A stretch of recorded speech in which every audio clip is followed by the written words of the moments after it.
আসসালামু আলাইকুম বন্ধুরা, কেমন আছেন সবাই? আশা করি ভালো আছেন। আমিও আপনাদের দোয়ায় আল্লাহর অশেষ রহমতে আলহামদুলিল্লাহ ভালো আছি। তো এই তো আজকে আমি একটি নতুন রেসিপি নিয়ে আপনাদের সামনে হাজির হয়েছি। আমার রেসিপিটা হচ্ছে আম খাটাই। আর আম খাটাইটা রান্না করার জন্য আমার লাগছে আম, মিষ্টি আলু, শুকনা মরিচ, এটা হচ্ছে বাগার বা পোড়ন যেটা বলে সেটা দেওয়ার জন্য লাগবে দুটো কাঁচামরিচ, রসুন এবং পেঁয়াজ। সাথে লাগবে পাঁচফোড়ন। আমি রাঁধুনির পাঁচফোড়নটা নিয়েছি। আমার ঘরে এমনিতে নিজের বানানো পাঁচফোড়ন আছে, কিন্তু তারপরেও আমি রাঁধুনির পাঁচফোড়নটা আমার ঘরে ছিল, সেটাই আমি নিয়েছি।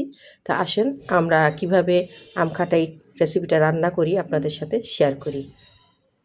ততক্ষণ পাশেই থাকবেন। তো প্রথমে আমি পাতিলের মধ্যে মিষ্টি আলু কুচানোটা দিয়ে দিলাম। এখন এর মধ্যে আমি দিয়ে দিব সামান্য একটু হলুদের গুঁড়া, জাস্ট কালারের জন্য। দিব স্বাদমতো লবণ, দিব ঝোলের জন্য পানি। আমি একবারেই কিন্তু পানিটা দিয়ে দিব।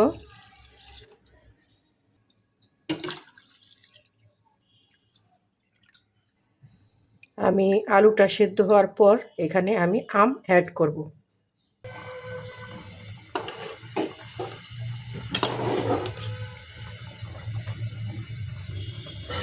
আমি ঠিক এই পর্যায়ে এখন কেটে রাখা আমগুলি দিয়ে দিব। আমি আমগুলি কিন্তু এই যে এইভাবে কেটে নিচ্ছি। তো আমি আমগুলি দিয়ে দিলাম। এখন আমগুলি সেদ্ধ হলে এটা একটু ঘুটনা দিয়ে ঘুটে দেব।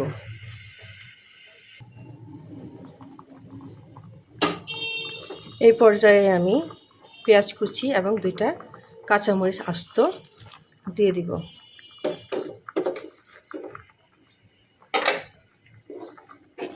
একটু নাড়াচাড়া দিয়ে আবার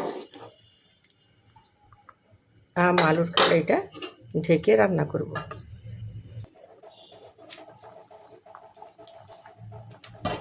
আমি এখন নাড়া দিয়ে দেখব যে আমার আম আর আলুটা ঘোটার উপযুক্ত হয়েছে কিনা। হ্যাঁ, হয়ে গেছে।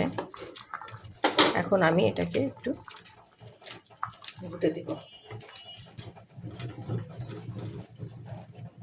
এটা আপনারা চাইলে পুরা ডাউলের মতো করে নিতে পারেন, আবার একটু আধা ভাঙা করে নিলেও চলবে।